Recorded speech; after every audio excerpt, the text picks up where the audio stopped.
O Leandro Ruschel publicou ontem, bem à tardezinha, que a deputada Carla Zambelli tinha sido presa na Itália. Pois é, ele fez a seguinte publicação: Carla Zambelli foi detida na Itália. A polícia italiana deve decidir nas próximas horas pela prisão da deputada ou por mantê-la em liberdade, enquanto a justiça italiana julga o pedido de extradição feita pelo regime brasileiro. O Sóstenes Cavalcante, um deputado aliado, né, à própria Carla Zambelli e ao Bolsonaro, ele fez uma publicação e ele disse o seguinte: olha, a Zambelli não foi presa, ela se apresentou à justiça italiana.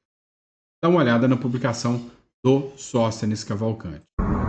Em recente contato com o advogado da deputada Carla Zambelli, o Dr. Patinosi, me informou que ela hoje se apresentou espontaneamente às autoridades policiais na Itália para começar o seu pedido de asilo político, bem como de não extradição. Ela fez essa apresentação no dia de hoje e agora seguirão os trâmites normais da justiça italiana. Queremos daqui do Brasil desejar toda a nossa solidariedade à nossa querida deputada Carla Zambelli e dizer que sempre estaremos ao seu lado contra a perseguição que ela vem sofrendo do judiciário brasileiro.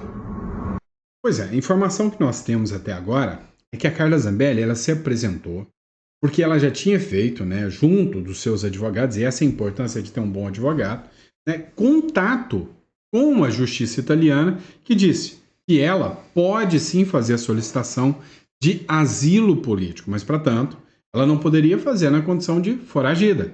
Ela deveria se apresentar. Então, a gente, assim que tiver alguma informação acerca, né, da Carla Zambelli, a gente vai trazer para vocês.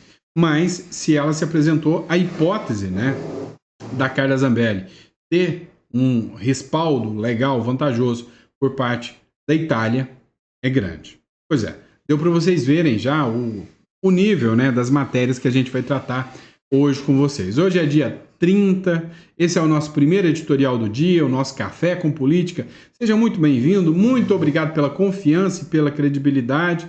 Você que não é inscrito, inscreva-se no canal e vamos lá, né? Além dessa notícia da Carla Zambelli, tem muitas outras, né, que é literalmente de cair o queixo. Vem comigo.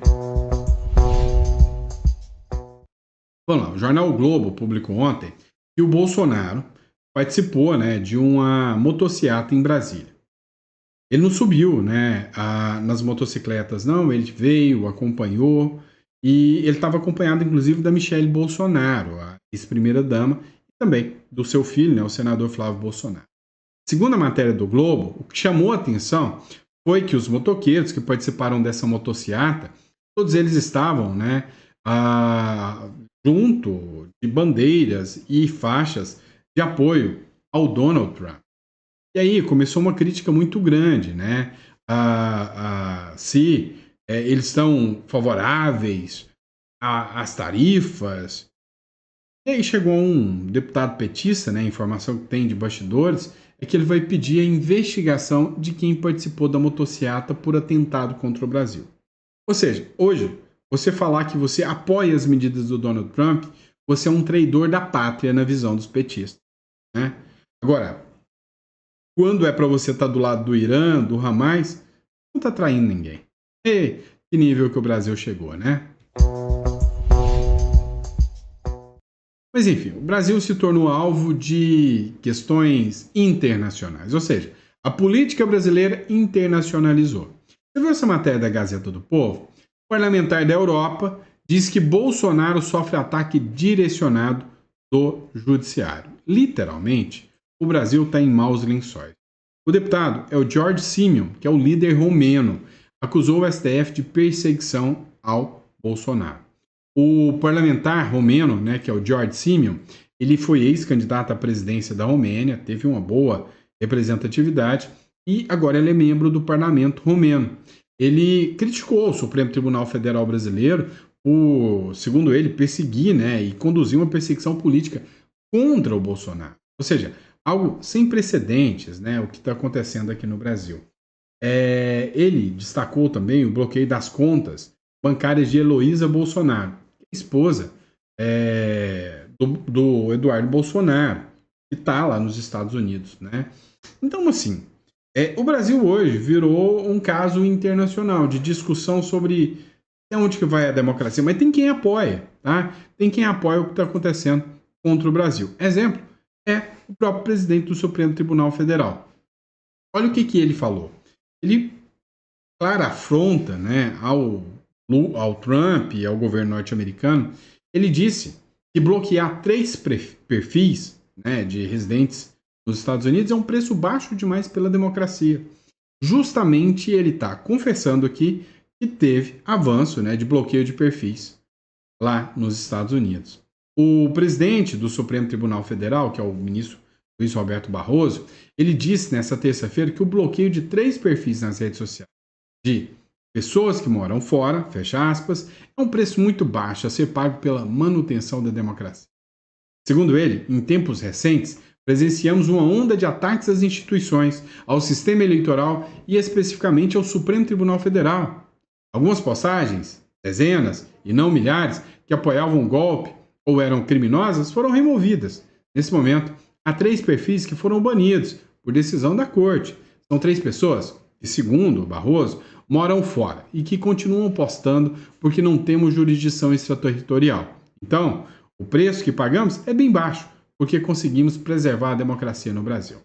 Pois é, a grande questão é que essa fala do ministro Barroso, presidente do STF, não foi muito bem recepcionada, né, segundo os bastidores aqui pelo Donald Trump. O Eduardo Bolsonaro mesmo ontem fez uma postagem mencionando essa fala do Barroso, dizendo que essa postagem do Barroso é mais um estopim para o Donald Trump vir com tudo com a aplicação da lei Magnitsky contra eles. Agora, tem quem está apavorado com a lei Magnitsky. Acompanha para ver. Pois é, dá uma olhada nessa situação aqui. O Davi Alcolumbre, presidente do Senado, disse que não vai pautar de jeito nenhum o impeachment do ministro Alexandre de Moraes, ignorou completamente a família Bolsonaro, não vai pautar a anistia e que a pressão feita pela família Bolsonaro para que as lideranças avancem com pautas de impeachment não vai adiantar. Ele nada vai fazer com que ele, né, possa pautar um impeachment dos ministros do Supremo Tribunal Federal. Mas vamos lá. Deu uma de bravo, mas não é bem assim. Eles sentiram o impacto do negócio. Dá uma olhada nessa matéria aqui do Paulo Capé. Alcolumbre não atende ligações após o risco de Donald Trump, né, de sofrer sanções do Donald Trump, ou seja, do Donald Trump impor sanções a ele. Segundo essa matéria do Metrópolis Política, o Davi Alcolumbre ignorou todas as ligações de senadores da oposição, depois que o Donald Trump disse que ele poderia aplicar, inclusive, a lei Magnitsky em todos os aliados do ministro do Supremo Alexandre de Moraes. Logo depois que a notícia, na última quarta-feira, foi apresentada, de que, inclusive, o Pacheco já perdeu visto, o Alcolumbre já cortou todos os laços e relações junto à oposição.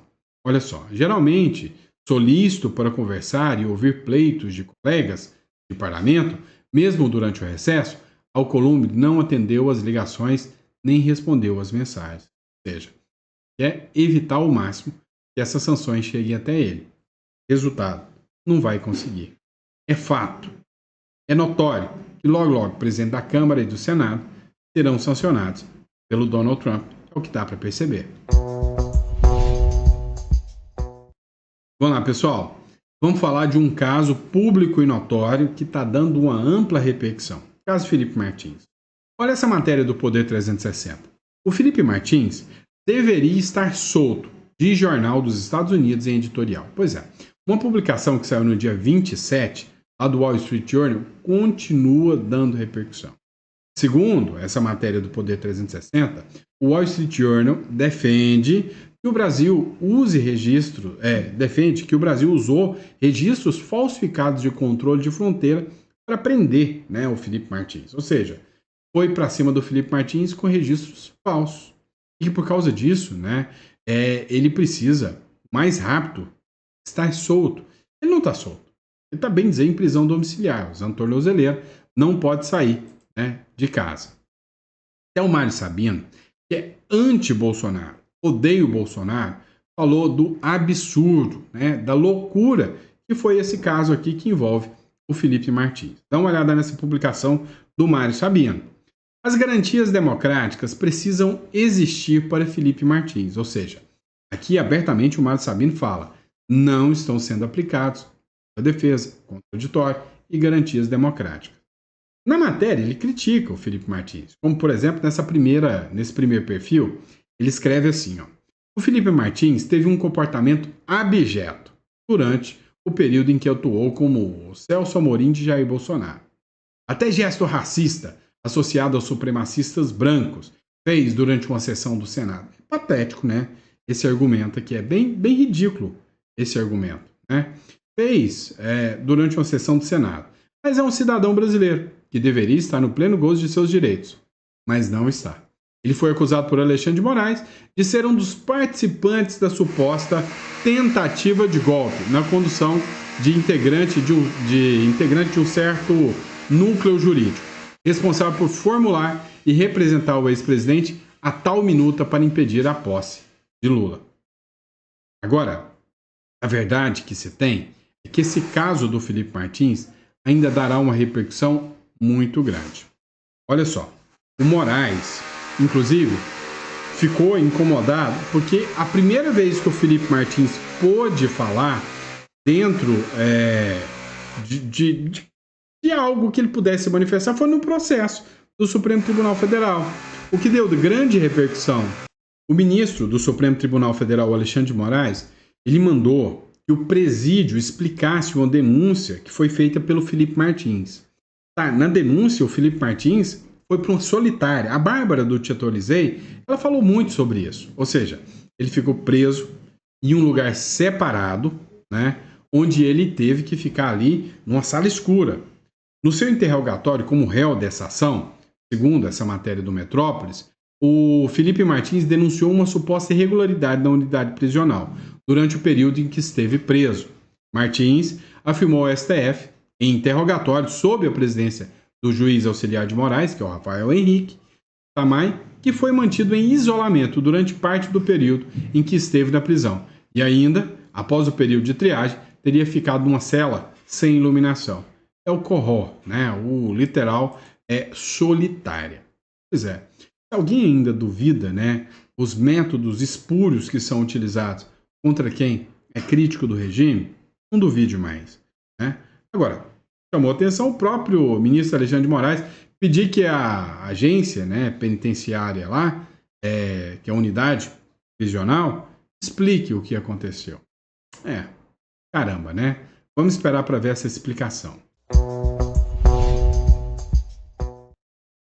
E sobre as sanções, hein? Será que elas vão acontecer? Olha essa matéria do Metrópole. Tudo pronto até sexta-feira, diz o secretário do Comércio dos Estados Unidos sobre as tais tarifas.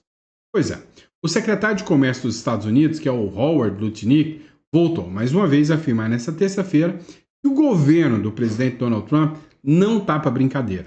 Ele vai partir com tudo, com essas tarifas contra o Brasil.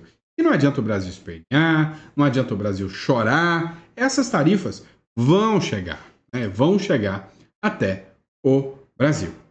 Agora, uma coisa é certa. O Brasil e o governo dos Estados Unidos estão se tornando inimigos, né? Fadonhos inimigos. Essa é a verdade. Eu queria muito poupar os seus ouvidos, mas dessa vez eu não vou. O Lula disparou contra o Donald Trump, né? Em vez de manter a boquinha fechadinha, caladinho não. Foi lá falando que o Trump quer roubar, literalmente roubar, né, as terras raras do Brasil. Mas dá para acreditar no que o Lula fala? Será que realmente, né, é os Estados Unidos que estão querendo roubar? E outra, foi lá criticar a Ucrânia com relações aos Estados Unidos, sem contar que está na mira, literal, né, dos congressistas norte-americanos e da própria OTAN, por causa do seu alinhamento com os russos. Escuta o que o Lula falou aqui. Eu fico sabendo que os Estados Unidos vão ajudar a Ucrânia, mas ele está querendo ter privilégio nos minérios críticos da Ucrânia. Esses dias eu li a matéria que os Estados Unidos têm interesse nos minerais críticos do Brasil. Ora, se eu nem conheço esse mineral, ele já é crítico, eu vou pegar ele para mim. Por que eu vou deixar para outro pegar? Então nós estamos construindo uma parceria dentro do governo, com a criação de uma comissão ultra especial, primeiro para que a gente faça um levantamento de todo tipo de riqueza que o Brasil tem no seu solo e no seu subsolo. Até agora me parece que nós só conhecemos o equivalente a 30%. Então nós temos 70% do nosso território e das nossas riquezas que não foram ainda pesquisadas. E nós temos que dar autorização para a empresa pesquisar sob o nosso controle. A hora que a gente der autorização para uma empresa que ela achar, ela não pode vender sem conversar com o governo e muito menos ela vai poder vender a área que tem o minério. Porque aquilo é nosso, aquilo é de uma pessoa chamada povo brasileiro. E o povo brasileiro tem que ter direito de usufruir dessa riqueza que essas coisas podem produzir. Tá bom, depois você lava os ouvidos, tá? Olha, quem é que acredita nesse tipo de discurso? Tá, ele tá falando das terras raras, dos minerais raros que tem no Brasil. Tá, você pode ou não acreditar no Lula, tá? Agora, você pode pesquisar um pouco mais e ler matérias como essa aqui. Olha, os Estados Unidos, malvadão. Querendo nossas terras raras. Dá uma olhada. Vendas de terras raras brasileiras para a China triplicaram em 2025. Ué, colonialismo Xing Ling pode?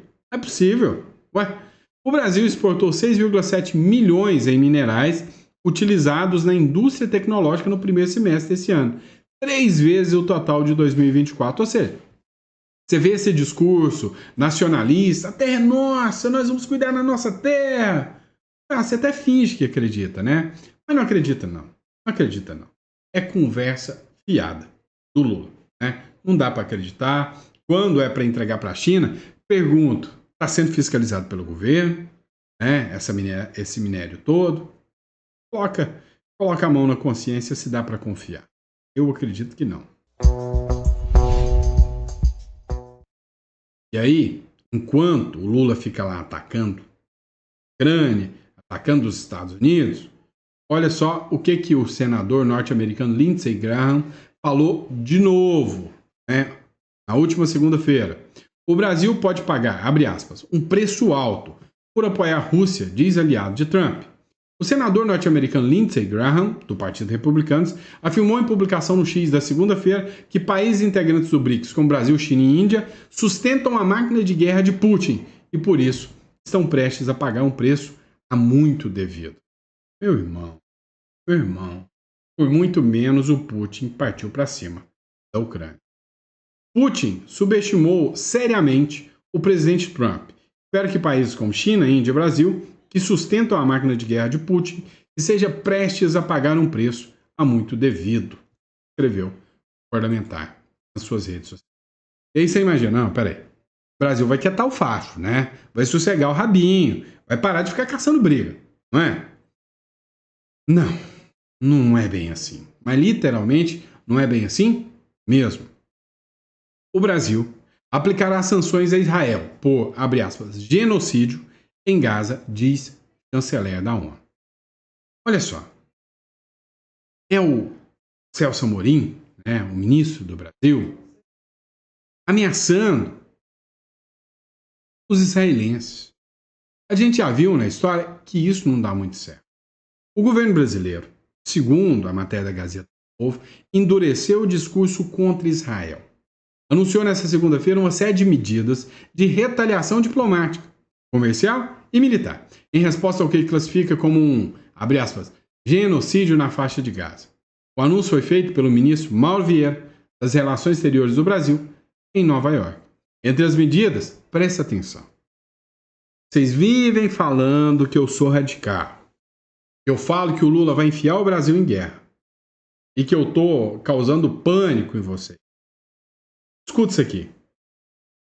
Entre as medidas estão o bloqueio de exportações de equipamentos de defesa para Israel e a investigação sobre importações provenientes de assentamentos ilegais na Cisjordânia.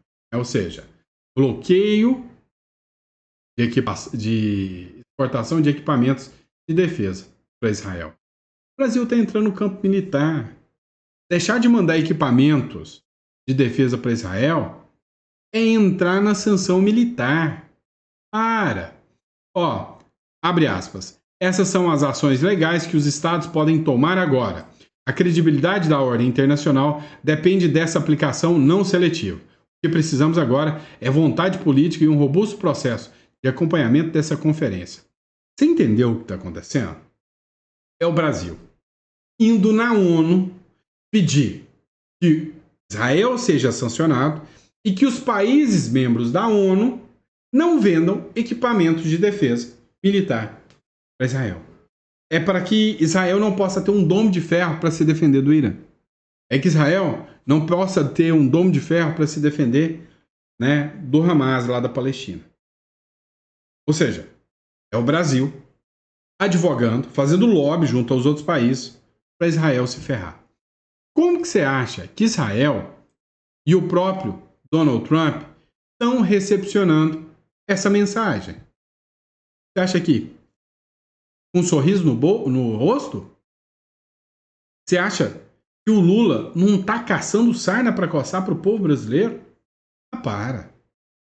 Mas aí sempre tem, né, aqueles abestalhados que vão estar do lado do Trump, né, do Lula. Dá uma olhada nisso aqui no próximo bloco. Olha só, eu tenho certeza absoluta que você cresceu pensando que quem recebia um prêmio Nobel era uma figura assim extremamente, vamos dizer, algo fora do comum, algo excepcional, alguém que realmente deveria ser assim quase canonizado. E aí, um dia você descobriu, né? Você descobriu um dia que esse negócio de prêmio Nobel é uma panelinha que basta o cara ser da turminha da panelinha que ele não precisa entregar nada para a sociedade. Como as coisas mudaram, como a rede social mudou as coisas, né? Dá uma olhada. Líderes deveriam seguir a reação de Lula a Trump, diz Nobel de Economia. Olha só. Joseph Eugene Stiglitz, americano, vencedor do Prêmio Nobel de Economia de 2001, redigiu um artigo onde ele exalta o Lula. Disse que o Lula, sim, esse é um estadista nos tops da galáxia. Que a postura do Lula pode salvar a economia brasileira. Que todos os líderes deveriam agir igual o Lula. Não é isso? Deveriam agir igual o Lula. Que o Trump é o fracassado da história. É o que o Prêmio Nobel de Economia, o Joseph Eugene, diz. Aí você pensa, pô, o cara ganhou um Nobel de Economia. Quem é esse merdinha do Sandro para falar de um Nobel de Economia? Razão. O que isso quer dizer? O cara, sinceramente, tem, né, um potencial muito grande para fazer lobby. Porque se você acha, né, que isso aí, Prêmio Nobel, garante coerência, se enganou. Para você ter noção, olha essa matéria aqui que foi publicada lá em 2007.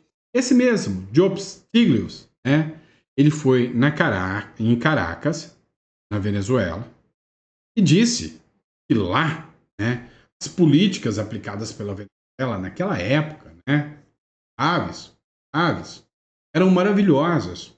Ele disse que a Venezuela se tornaria um país maravilhoso com as políticas socialistas que estavam sendo aplicadas na Venezuela. Então, se você acha que esse prêmio Nobel, né, esse cara quer a economia do Brasil boa, igual a da Venezuela, então você acredita que o prêmio Nobel vale para alguma coisa. Agora, se você acha que o Brasil não tem que ser como a Venezuela, cá entre nós, o prêmio Nobel não serve nem para limpar a sola do seu sapato. Eu ia falar outra coisa, mas assim, é sacanagem, é ridículo, né? O discurso desses. Dá uma olhada aqui, né? Nessa publicação do CNN, né? O Dumas, ele disse o seguinte, olha, o Roberto Dumas, professor de economia chinesa do INSPER. Ele não é prêmio Nobel. Mas olha o que ele falou. o Lula nem é de direita e muito menos bolsonarista. O Lula prejudica o diálogo com os Estados Unidos. Escuta. O Lula perdeu muitas possibilidades de abrir um canal de negociação. Veja, mesmo depois do tarifaço, querer fazer uma reunião com os esquerdistas, não estou falando bem ou mal, mas é contra Trump.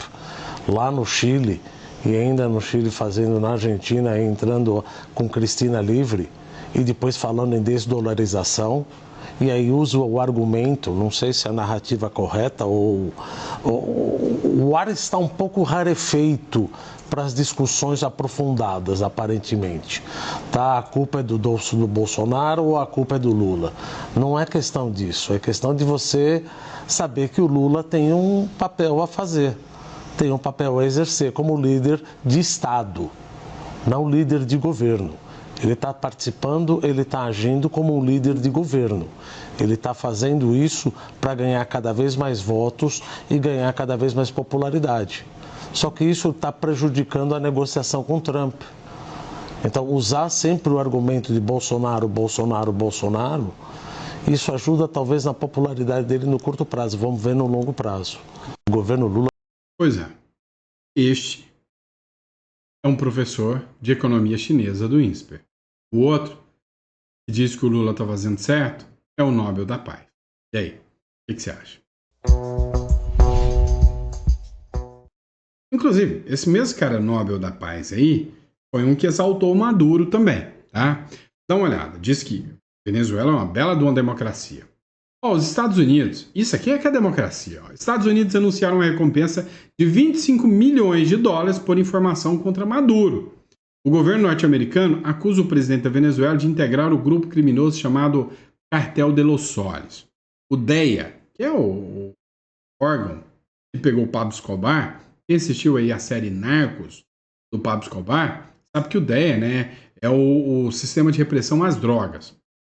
Pois é, ele é um departamento que disse que qualquer informação para pegarem o Maduro pagam 25 milhões de doletas para quem tiver informações contra o Maduro. Um cartaz com uma foto de Maduro e o valor da recompensa foi compartilhado na segunda-feira pela conta oficial do DEA na rede social X. O órgão também pede informação de Diosdado Cabejo, né, o ministro do Interior da Justiça e Paz da Venezuela, e de Vladimir Padrinho Lopes, ministro da Defesa da Venezuela, ambos do mesmo partido político de Maduro. Pois é. Ou seja, cara, tem muita gente na cola do Maduro. Muita gente.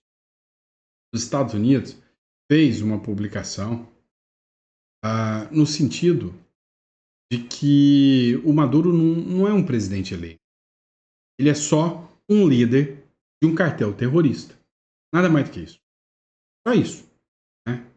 Ó, mudando de assunto, Luiz Felipe Pondé. Olha o que ele escreveu aqui. Um país em que não se pode xingar mandatários do poder não é democracia. A luta no Brasil não era para deixarmos o país virar um galinheiro de quintal, dominado pelos cantos de uns e galos enfeitados. Ou seja, o que a gente tem hoje é uma euforia de um bando de pavões que assumiram, né, os principais postos do Brasil. E aí esses verdadeiros pavões não aceitam críticas. Não aceitam críticas. E aí criminalizam a crítica. E quando você não pode criticar aquele que é uma figura pública, isso não pode ser chamado de democracia. Concordo em número, gênero e grau com Luiz Felipe Pondé. Vamos lá, matéria da Gazeta do Povo. O Eduardo Bolsonaro sobe o tom de críticas contra Nicolas Ferreira. Abre aspas. Triste ver a que ponto chegou. O deputado federal licenciado, que é o Eduardo Bolsonaro, nem está licenciado mais, né? Tá na ativa. Só está faltando, mas está na ativa. Voltou a criticar nesta segunda-feira o também deputado Nicolas Ferreira nas redes sociais. O atrito ocorre em meio ao tarifaço anunciado pelo presidente dos Estados Unidos, Donald Trump, contra o Brasil. Na semana passada, Eduardo já havia acusado Nicolas Ferreira de ser pouco engajado na defesa do ex-presidente Bolsonaro. Eduardo mora nos Estados Unidos desde fevereiro. E aí, vem cá. O que o Eduardo Bolsonaro ganha agora com críticas ao Nicolas Ferreira? Né? Não faz muito sentido isso, tá? Não faz muito sentido, uma hora dessa, ficar entrando em embate de direita com direita. O Nicolas está aqui no Brasil. E cá entre nós, o Nicolas está na mira o tempo inteiro do Moraes. O Nicolas entrar em embate agora é contraproducente. Ele não está fora do Brasil. Então, assim, eu acho que a bobeira do Eduardo ficar nessa briga aí, ferrenha contra o Nicolas. E você, o que você acha? Deixa no comentário, eu quero saber. Combinado? E é isso aí, pessoal. Muito obrigado, grande abraço, fica com Deus. Eu vejo vocês no próximo editor. Abraço.